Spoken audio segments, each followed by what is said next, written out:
According to Jennifer Hunter of the Canadian Encyclopedia, the Seattle riot was a remarkable and perhaps prophetic closing chapter to the millennium. Protesters were chanting, "Shame, shame, shame on you," while policemen were spraying tear gas and shooting plastic bullets into the crowd.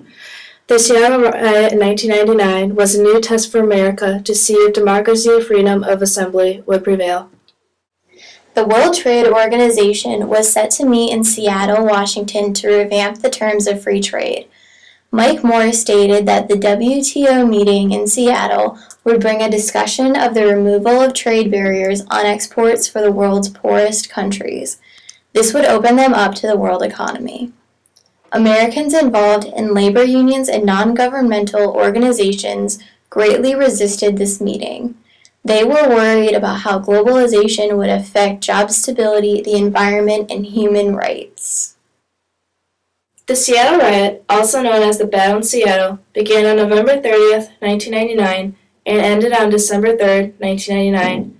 In what is now known as the second phase of the anti-globalization movement, this protest was larger than any other protest against globalization in the United States. This resistance included up to 100,000 protesters who took to the streets to show their frustration in the new world order of the upcoming globalization. The situation got so bad that the National Guard declared Seattle a civil emergency and had set a curfew and brought in more reinforcement.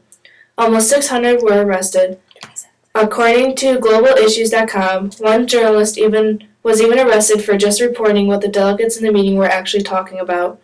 The aftermath of the Seattle riots was immense. Officials estimated that the conference would cost the city $6 million. However, downtown Seattle lost an estimated $20 million in property damages and lost sales during the conference.